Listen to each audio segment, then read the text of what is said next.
The man who could work miracles. A pantoum in prose. It is doubtful whether the gift was innate. For my own part, I think it came to him suddenly. Indeed, until he was 30 he was a skeptic, and did not believe in miraculous powers. And here, since it is the most convenient place, I must mention that he was a little man, and had eyes of a hot brown, very erect red hair, a mustache with ends that he twisted up, and freckles. His name was George McWhirter Fotheringay, not the sort of name by any means to lead to any expectation of miracles, and he was clerk at Gomshott's. He was greatly addicted to assertive argument. It was while he was asserting the impossibility of miracles that he had his first intimation of his extraordinary powers. This particular argument was being held in the bar of the Long Dragon, and Toddy Beamish was conducting the opposition by a monotonous but effective "so you say" that drove Mr. Fotheringay to the very limit of his patience. There were present, besides these two, a very dusty cyclist, Landlord Cox, and Miss Maybridge, the perfectly respectable and rather portly barmaid of the Dragon. Miss Maybridge was standing with her back to Mr. Fotheringay, washing glasses. The others were watching him, more or less amused by the present ineffectiveness of the assertive method. Goaded by the Torres Vedras tactics of Mr. Beamish, Mr. Fotheringay determined to make an unusual rhetorical effort. "Looky here, Mr. Beamish," said Mr. Fotheringay. "Let us clearly understand what a miracle is. It's something contrariwise to the course of nature, done by power of will, something what couldn't happen without being specially willed." "So you say," said Mr. Beamish, repulsing him. Mr. Fotheringay appealed to the cyclist, who had hitherto been a silent auditor, and received his assent, given with a hesitating cough and a glance at Mr. Beamish. The landlord would express no opinion, and Mr. Fotheringay, returning to Mr. Beamish, received the unexpected concession of a qualified assent to his definition of a miracle. "For instance," said Mr. Fotheringay, greatly encouraged. "Here would be a miracle. That lamp, in the natural course of nature, couldn't burn like that upside down, could it, Beamish?" "You say it couldn't," said Beamish. "And you," said Fotheringay. "You don't mean to say, eh?" "No," said Beamish reluctantly. "No, it couldn't." "Very well," said Mr. Fotheringay. "Then here comes someone, as it might be me, along here, and stands as it might be here, and says to that lamp, as I might do, collecting all my will, turn upside down without breaking, and go on burning steady, and, hello." It was enough to make anyone say, hello. The impossible, the incredible, was visible to them all. The lamp hung inverted in the air, burning quietly with its flame pointing down. It was as solid, as indisputable as ever a lamp was, the prosaic common lamp of the Long Dragon bar. Mr. Fotheringay stood with an extended forefinger and the knitted brows of one anticipating a catastrophic smash. The cyclist, who was sitting next the lamp, ducked and jumped across the bar. Everybody jumped, more or less. Miss Maybridge turned and screamed. For nearly 3 seconds the lamp remained still. A faint cry of mental distress came from Mr. Fotheringay. "I can't keep it up," he said, "any longer." He staggered back, and the inverted lamp suddenly flared, fell against the corner of the bar, bounced aside, smashed upon the floor, and went out. It was lucky it had a metal receiver, or the whole place would have been in a blaze. Mr. Cox was the first to speak, and his remark, shorn of needless excrescences, was to the effect that Fotheringay was a fool. Fotheringay was beyond disputing even so fundamental a proposition as that. He was astonished beyond measure at the thing that had occurred. The subsequent conversation threw absolutely no light on the matter so far as Fotheringay was concerned. The general opinion not only followed Mr. Cox very closely but very vehemently. Everyone accused Fotheringay of a silly trick, and presented him to himself as a foolish destroyer of comfort and security. His mind was in a tornado of perplexity. He was himself inclined to agree with them, and he made a remarkably ineffectual opposition to the proposal of his departure. He went home flushed and heated, coat collar crumpled, eyes smarting, and ears red. He watched each of the 10 street lamps nervously as he passed it. It was only when he found himself alone in his little bedroom in Church Row that he was able to grapple seriously with his memories of the occurrence, and ask, what on earth happened? He had removed his coat and boots, and was sitting on the bed with his hands in his pockets repeating the text of his defense for the 17th time. I didn't want the confounded thing to upset, when it occurred to him that at the precise moment he had said the commanding words he had inadvertently willed the thing he said, and that when he had seen the lamp in the air he had felt that it depended on him to maintain it there without being clear how this was to be done. He had not a particularly complex mind, or he might have stuck for a time at that, inadvertently willed, embracing, as it does, the abstrusest problems of voluntary action, but as it was, the idea came to him with a quite acceptable haziness. And from that, following, as I must admit, no clear logical path, he came to the test of experiment. He pointed resolutely to his candle and collected his mind, though he felt he did a foolish thing. "Be raised up," he said. But in a second that feeling vanished. The candle was raised, hung in the air one giddy moment, and as Mr. Fotheringay gasped, fell with a smash on his toilet table, leaving him in darkness save for the expiring glow of its wick. For a time Mr. Fotheringay sat in the darkness, perfectly still. "It did happen, after all," he said. "And how I'm to explain it I don't know." He sighed heavily, and began feeling in his pockets for a match. He could find none, and he rose and groped about the toilet table. "I wish I had a match," he said. He resorted to his coat, and there was none there, and then it dawned upon him that miracles were possible even with matches. He extended a hand and scowled at it in the dark.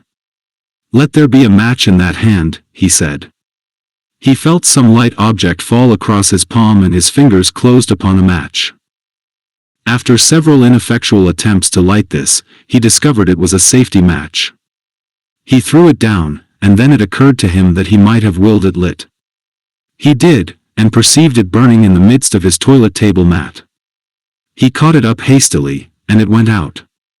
His perception of possibilities enlarged, and he felt for and replaced the candle in its candlestick. "Here. You be lit," said Mr. Fotheringay, and forthwith the candle was flaring, and he saw a little black hole in the toilet cover, with a wisp of smoke rising from it. For a time he stared from this to the little flame and back, and then looked up and met his own gaze in the looking-glass. By this help he communed with himself in silence for a time. "How about miracles now?" said Mr. Fotheringay at last, addressing his reflection. The subsequent meditations of Mr. Fotheringay were of a severe but confused description. So far, he could see it was a case of pure willing with him. The nature of his experiences so far disinclined him for any further experiments, at least until he had reconsidered them. But he lifted a sheet of paper, and turned a glass of water pink and then green, and he created a snail, which he miraculously annihilated, and got himself a miraculous new toothbrush. Somewhere in the small hours he had reached the fact that his willpower must be of a particularly rare and pungent quality, a fact of which he had indeed had inklings before, but no certain assurance. The scare and complexity of his first discovery was now qualified by pride in this evidence of singularity and by vague intimations of advantage. He became aware that the church clock was striking, and as it did not occur to him that his daily duties at Gomshott's might be miraculously dispensed with, he resumed undressing, in order to get to bed without further delay. As he struggled to get his shirt over his head, he was struck with a brilliant idea. "Let me be in bed," he said, and found himself so. Undressed, he stipulated, and, finding the sheets cold, added hastily, "and in my nightshirt, ho, in a nice soft woolen nightshirt." "Ah," he said with immense enjoyment. "And now let me be comfortably asleep."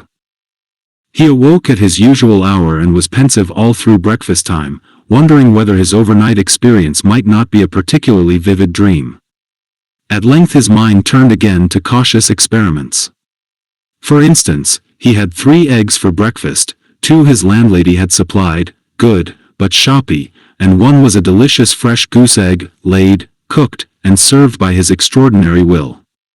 He hurried off to Gomshott's in a state of profound but carefully concealed excitement, and only remembered the shell of the third egg when his landlady spoke of it that night. All day he could do no work because of this astonishing new self-knowledge, but this caused him no inconvenience, because he made up for it miraculously in his last 10 minutes. As the day wore on, his state of mind passed from wonder to elation, albeit the circumstances of his dismissal from the Long Dragon were still disagreeable to recall, and a garbled account of the matter that had reached his colleagues led to some badinage. It was evident he must be careful how he lifted frangible articles, but in other ways his gift promised more and more as he turned it over in his mind. He intended among other things to increase his personal property by unostentatious acts of creation. He called into existence a pair of very splendid diamond studs, and hastily annihilated them again as young Gomshott came across the counting-house to his desk. He was afraid young Gomshott might wonder how he had come by them. He saw quite clearly the gift required caution and watchfulness in its exercise, but so far as he could judge, the difficulties attending its mastery would be no greater than those he had already faced in the study of cycling. It was that analogy, perhaps, quite as much as the feeling that he would be unwelcome in the Long Dragon, that drove him out after supper into the lane beyond the gasworks, to rehearse a few miracles in private. There was possibly a certain want of originality in his attempts, for, apart from his willpower, Mr. Fotheringay was not a very exceptional man. The miracle of Moses' rod came to his mind, but the night was dark and unfavorable to the proper control of large miraculous snakes. Then he recollected the story of Tannhauser that he had read on the back of the Philharmonic program. That seemed to him singularly attractive and harmless. He stuck his walking stick, a very nice Punapenang lawyer, into the turf that edged the footpath, and commanded the dry wood to blossom. The air was immediately full of the scent of roses, and by means of a match he saw for himself that this beautiful miracle was indeed accomplished. His satisfaction was ended by advancing footsteps. Afraid of a premature discovery of his powers, he addressed the blossoming stick hastily, "Go back." What he meant was, "Change back," but of course he was confused. The stick receded at a considerable velocity, and incontinently came a cry of anger and a bad word from the approaching person.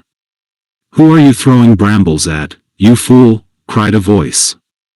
"That got me on the shin." "I'm sorry, old chap," said Mr. Fotheringay, and then, realizing the awkward nature of the explanation, caught nervously at his mustache. He saw Winch, one of the 3 Immering constables, advancing. "What do yer mean by it?" asked the constable. "Hullo. It's you, is it? The gent that broke the lamp at the Long Dragon?" "I don't mean anything by it," said Mr. Fotheringay. "Nothing at all." "What do yer do it for then?" "Oh, bother," said Mr. Fotheringay. "Bother indeed. Do yer know that stick hurt? What do yer do it for, eh?" For the moment Mr. Fotheringay could not think what he had done it for. His silence seemed to irritate Mr. Winch. "You've been assaulting the police, young man, this time. That's what you done." "Look here, Mr. Winch," said Mr. Fotheringay, annoyed and confused, "I'm sorry, very. The fact is—" "Well?" He could think of no way but the truth. "I was working a miracle." He tried to speak in an offhand way, but try as he would he couldn't.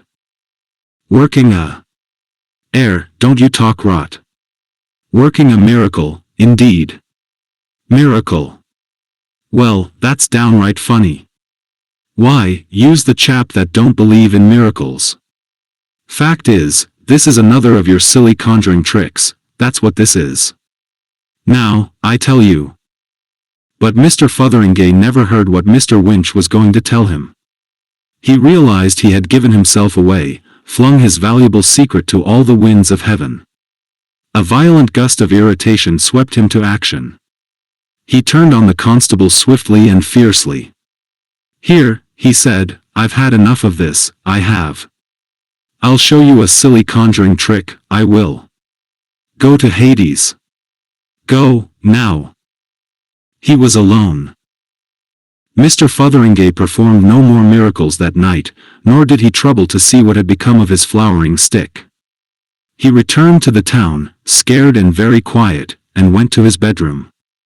Lord, he said, it's a powerful gift, an extremely powerful gift. I didn't hardly mean as much as that. Not really. I wonder what Hades is like. He sat on the bed taking off his boots. Struck by a happy thought, he transferred the constable to San Francisco, and without any more interference with normal causation went soberly to bed. In the night he dreamt of the anger of Winch. The next day Mr. Fotheringay heard two interesting items of news. Someone had planted a most beautiful climbing rose against the elder Mr.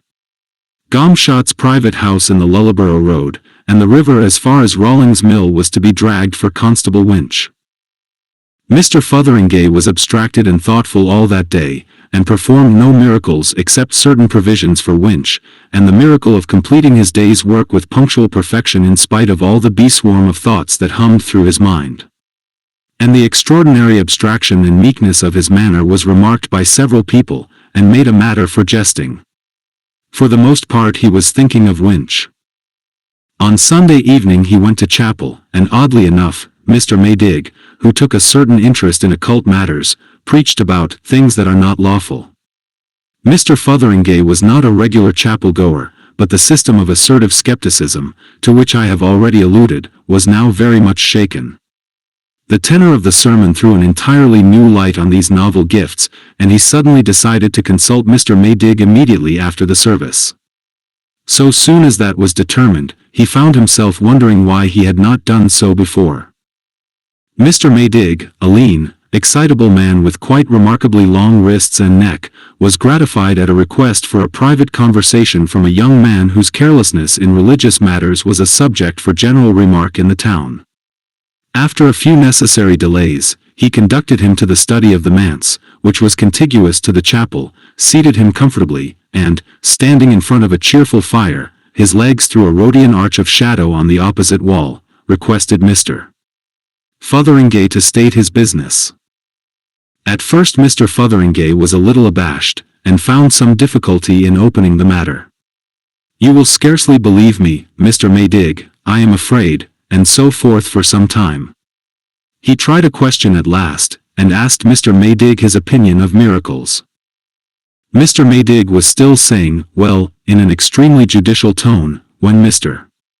Fotheringay interrupted again. You don't believe, I suppose, that some common sort of person, like myself, for instance, as it might be sitting here now, might have some sort of twist inside him that made him able to do things by his will.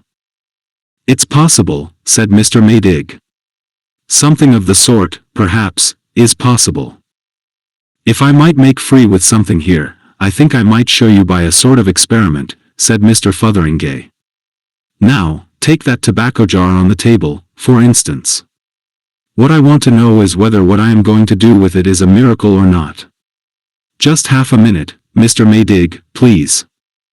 He knitted his brows, pointed to the tobacco jar and said, be a bowl of 6 lets. The tobacco jar did as it was ordered. Mr. Maydig started violently at the change, and stood looking from the thaumaturgist to the bowl of flowers. He said nothing. Presently he ventured to lean over the table and smell the violets. They were fresh-picked and very fine ones. Then he stared at Mr. Fotheringay again. How did you do that? He asked. Mr. Fotheringay pulled his mustache. Just told it, and there you are. Is that a miracle, or is it black art, or what is it? And what do you think's the matter with me? That's what I want to ask. It's a most extraordinary occurrence. And this day last week I knew no more that I could do things like that than you did. It came quite sudden. It's something odd about my will, I suppose, and that's as far as I can see. Is that the only thing? Could you do other things besides that? Lord, yes, said Mr. Fotheringay. Just anything. He thought, and suddenly recalled a conjuring entertainment he had seen. Here, he pointed, change into a bowl of fish. No, not that, change into a glass bowl full of water with goldfish swimming in it. That's better. You see that, Mr. Maydig? It's astonishing. It's incredible. You are either a most extraordinary. But no. I could change it into anything, said Mr. Fotheringay. Just anything. Here. Be a pigeon, will you? In another moment a blue pigeon was fluttering round the room and making Mr. Maydig duck every time it came near him. Stop there, will you? Said Mr. Fotheringay, and the pigeon hung motionless in the air. I could change it back to a bowl of flowers, he said, and after replacing the pigeon on the table worked that miracle. I expect you will want your pipe in a bit, he said, and restored the tobacco jar. Mr. Maydig had followed all these later changes in a sort of ejaculatory silence. He stared at Mr. Fotheringay and in a very gingerly manner picked up the tobacco jar, examined it, replaced it on the table. Well, was the only expression of his feelings. Now, after that it's easier to explain what I came about, said Mr.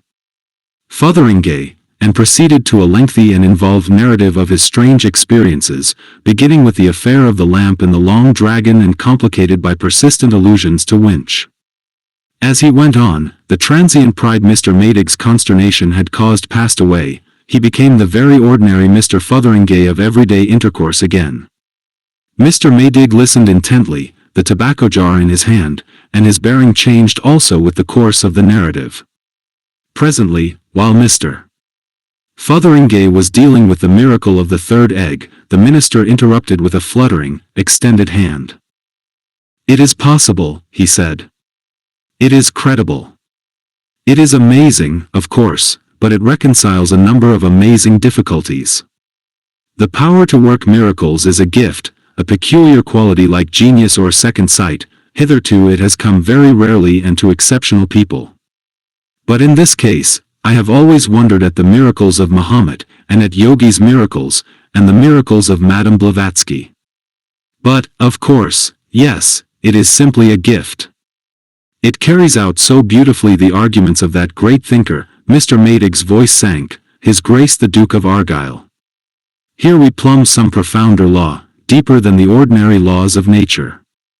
Yes, yes. Go on. Go on. Mr. Fotheringay proceeded to tell of his misadventure with Winch, and Mr.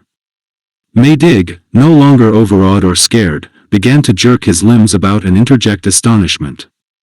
It's this what troubled me most, proceeded Mr. Fotheringay, it's this I'm most midgetly in want of advice for. Of course he's at San Francisco, wherever San Francisco may be, but of course it's awkward for both of us, as you'll see, Mr. Maydig. I don't see how he can understand what has happened, and I dare say he's scared and exasperated something tremendous, and trying to get at me. I dare say he keeps on starting off to come here. I send him back, by a miracle, every few hours, when I think of it. And, of course, that's a thing he won't be able to understand, and it's bound to annoy him, and, of course, if he takes a ticket every time it will cost him a lot of money. I done the best I could for him, but, of course, it's difficult for him to put himself in my place. I thought afterwards that his clothes might have got scorched, you know, if Hades is all it's supposed to be, before I shifted him. In that case I suppose they'd have locked him up in San Francisco. Of course I willed him a new suit of clothes on him directly I thought of it. But, you see, I'm already in a deuce of a tangle. Mr. Maydig looked serious. I see you are in a tangle. Yes, it's a difficult position. How you are to end it. He became diffuse and inconclusive. However, we'll leave Winch for a little and discuss the larger question. I don't think this is a case of the black art or anything of the sort. I don't think there is any taint of criminality about it at all, Mr. Fotheringay, none whatever, unless you are suppressing material facts. No, it's miracles, pure miracles, miracles, if I may say so, of the very highest class. He began to pace the hearthrug and gesticulate, while Mr. Fotheringay sat with his arm on the table and his head on his arm, looking worried. "I don't see how I'm to manage about Winch," he said. "A gift of working miracles, apparently a very powerful gift," said Mr. Maydig, "will find a way about Winch, never fear. My dear sir, you are a most important man, a man of the most astonishing possibilities. As evidence, for example. And in other ways, the things you may do." "Yes, I've thought of a thing or two," said Mr. Fotheringay. "But, some of the things came a bit twisty. You saw that fish at first? Wrong sort of bowl and wrong sort of fish. And I thought I'd ask someone." "A proper course," said Mr. Maydig, "a very proper course, altogether the proper course." He stopped and looked at Mr. Fotheringay.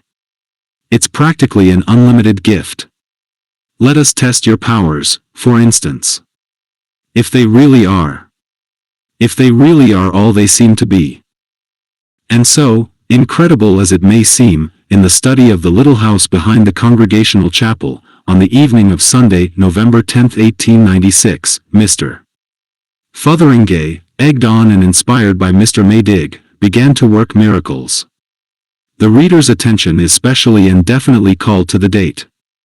He will object, probably has already objected, that certain points in this story are improbable, that if any things of the sort already described had indeed occurred, they would have been in all the papers at that time. The details immediately following he will find particularly hard to accept, because among other things they involve the conclusion that he or she, the reader in question, must have been killed in a violent and unprecedented manner more than a year ago. Now a miracle is nothing if not improbable, and as a matter of fact the reader was killed in a violent and unprecedented manner in 1896. In the subsequent course of this story that will become perfectly clear and credible, as every right-minded and reasonable reader will admit. But this is not the place for the end of the story, being but little beyond the hither side of the middle. And at first the miracles worked by Mr. Fotheringay were timid little miracles, little things with the cups and parlor fitments, as feeble as the miracles of theosophists, and, feeble as they were received with awe by his collaborator. He would have preferred to settle the Winch business out of hand, but Mr. Maydig would not let him. But after they had worked a dozen of these domestic trivialities, their sense of power grew, their imagination began to show signs of stimulation, and their ambition enlarged. Their first larger enterprise was due to hunger and the negligence of Mrs. Minchin, Mr. Maydig's housekeeper. The meal to which the minister conducted Mr. Fotheringay was certainly ill-laid and uninviting as refreshment for two industrious miracle workers, but they were seated, and Mr. Maydig was descanting in sorrow rather than in anger upon his housekeeper's shortcomings, before it occurred to Mr. Fotheringay that an opportunity lay before him. "Don't you think, Mr. Maydig," he said, "if it isn't a liberty?" My dear Mr. Fotheringay. Of course. No, I didn't think." Mr. Fotheringay waved his hand. "What shall we have?" he said, in a large, inclusive spirit, and, at Mr. Maydig's order, revised the supper very thoroughly. "As for me," he said, eyeing Mr. Maydig's selection, "I am always particularly fond of a tankard of stout and a nice Welsh rarebit, and I'll order that. I ain't much given to Burgundy," and forthwith stout and Welsh rarebit promptly appeared at his command. They sat long at their supper, talking like equals, as Mr. Fotheringay presently perceived, with a glow of surprise and gratification, of all the miracles they would presently do. "And, by the by, Mr. Maydig," said Mr. Fotheringay, "I might perhaps be able to help you, in a domestic way." "Don't quite follow," said Mr. Maydig, pouring out a glass of miraculous old Burgundy. Mr. Fotheringay helped himself to a second Welsh rarebit out of vacancy, and took a mouthful. "I was thinking," he said, "I might be able, to work, a miracle with Mrs. Minchin, make her a better woman." Mr. Maydig put down the glass and looked doubtful. She strongly objects to interference, you know, Mr. Fotheringay. And, as a matter of fact, it's well past 11 and she's probably in bed and asleep. Do you think, on the whole? Mr. Fotheringay considered these objections. I don't see that it shouldn't be done in her sleep. For a time Mr. Maydig opposed the idea, and then he yielded. Mr. Fotheringay issued his orders, and a little less at their ease, perhaps, the two gentlemen proceeded with their repast. Mr. Maydig was enlarging on the changes he might expect in his housekeeper next day, with an optimism that seemed even to Mr. Fotheringay's supper senses a little forced and hectic, when a series of confused noises from upstairs began. Their eyes exchanged interrogations, and Mr. Maydig left the room hastily. Mr. Fotheringay heard him calling up to his housekeeper and then his footsteps going softly up to her. In a minute or so the minister returned, his step light, his face radiant. "Wonderful," he said, "and touching. Most touching." He began pacing the hearth rug. A repentance, a most touching repentance, through the crack of the door. Poor woman. A most wonderful change. She had got up. She must have got up at once. She had got up out of her sleep to smash a private bottle of brandy in her box. And to confess it too. But this gives us, it opens, a most amazing vista of possibilities. If we can work this miraculous change in her. The thing's unlimited seemingly, said Mr. Fotheringay. And about Mr. Winch. Altogether unlimited.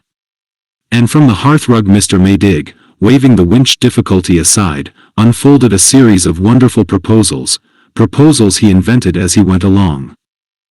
Now what those proposals were does not concern the essentials of this story. Suffice it that they were designed in a spirit of infinite benevolence, the sort of benevolence that used to be called postprandial. Suffice it, too, that the problem of Winch remained unsolved. Nor is it necessary to describe how far that series got to its fulfillment. There were astonishing changes. The small hours found Mr. Maydig and Mr. Fotheringay careering across the chilly market square under the still moon, in a sort of ecstasy of thaumaturgy, Mr. Maydig all flap and gesture, Mr. Fotheringay short and bristling, and no longer abashed at his greatness.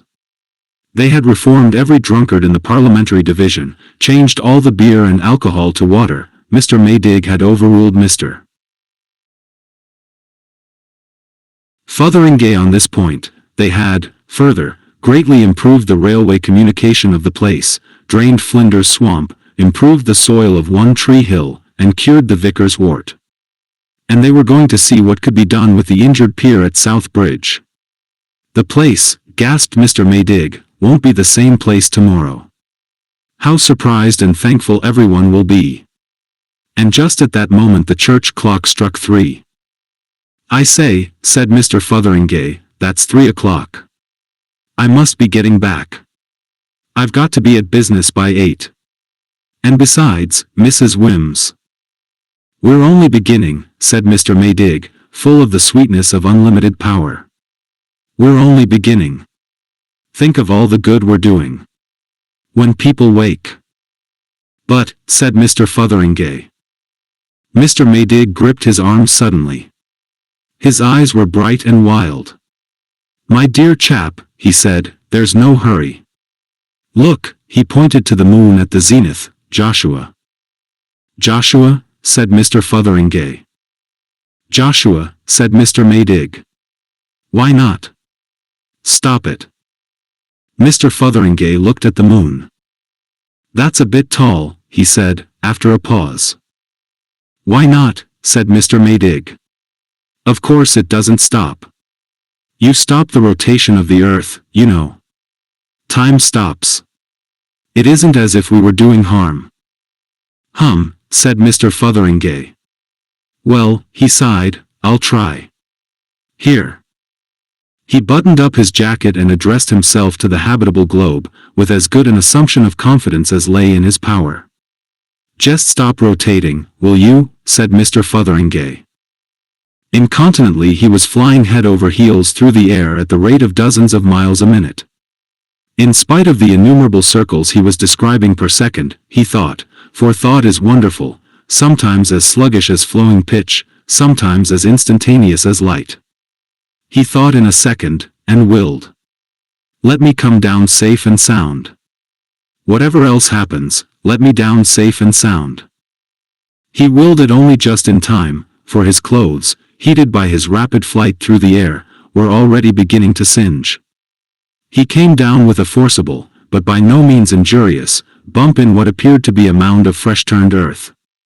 A large mass of metal and masonry, extraordinarily like the clock tower in the middle of the market square, hit the earth near him, ricocheted over him, and flew into stonework, bricks, and cement, like a bursting bomb. A hurtling cow hit one of the larger blocks and smashed like an egg.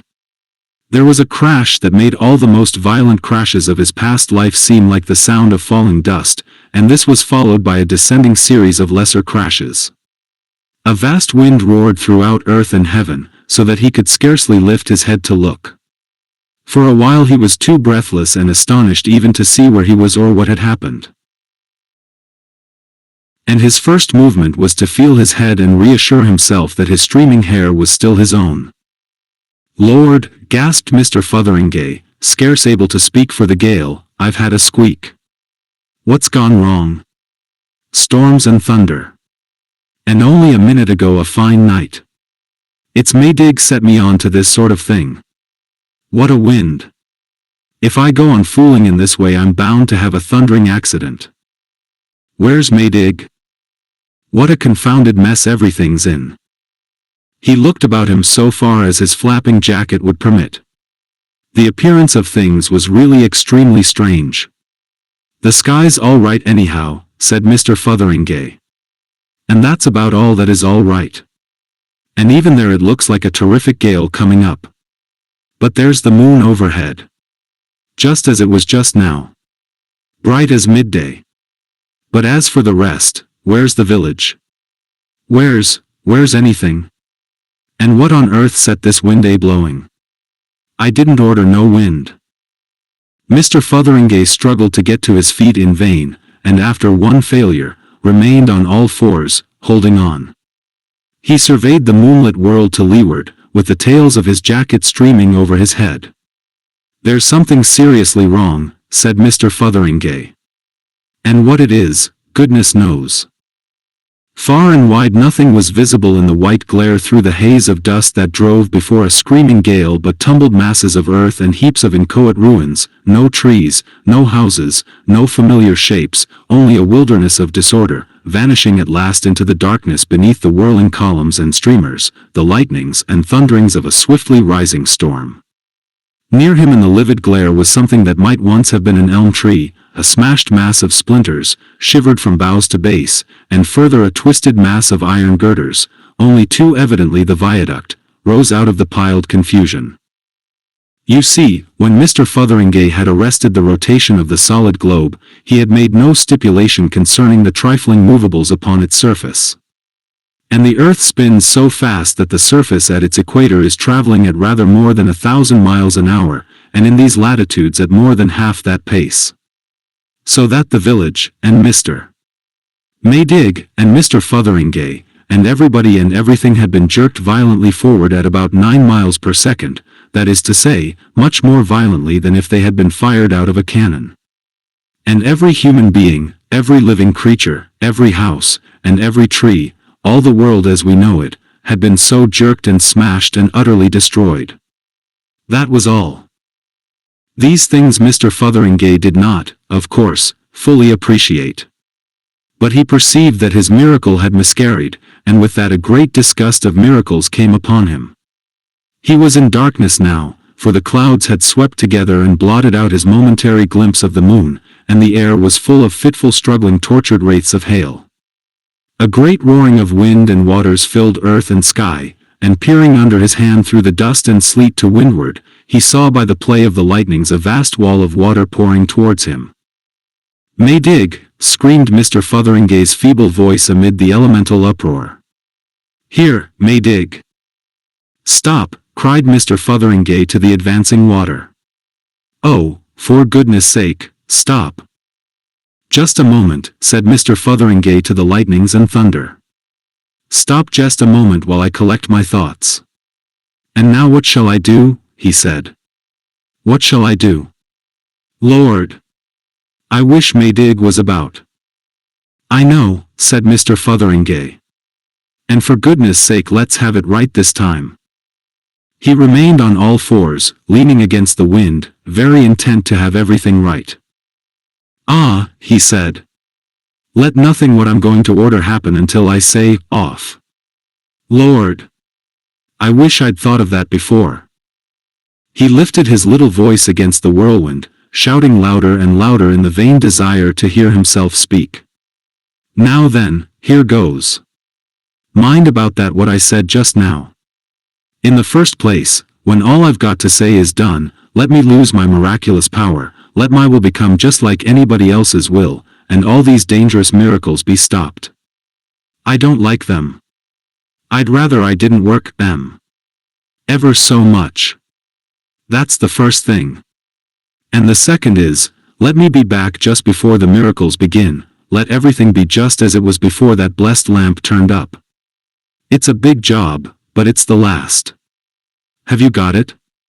No more miracles, everything as it was, me back in the Long Dragon just before I drank my half-pint. That's it. Yes. He dug his fingers into the mold, closed his eyes, and said, off. Everything became perfectly still. He perceived that he was standing erect. So you say, said a voice. He opened his eyes. He was in the bar of the Long Dragon, arguing about miracles with Toddy Beamish. He had a vague sense of some great thing forgotten that instantaneously passed. You see that, except for the loss of his miraculous powers, everything was back as it had been, his mind and memory therefore were now just as they had been at the time when this story began. So that he knew absolutely nothing of all that is told here, knows nothing of all that is told here to this day. And among other things, of course, he still did not believe in miracles. I tell you that miracles, properly speaking, can't possibly happen, he said, whatever you like to hold. And I'm prepared to prove it up to the hilt. That's what you think, said Toddy Beamish, and prove it if you can. Looky here, Mr. Beamish, said Mr. Fotheringay. Let us clearly understand what a miracle is. It's something contrariwise to the course of nature done by power of will.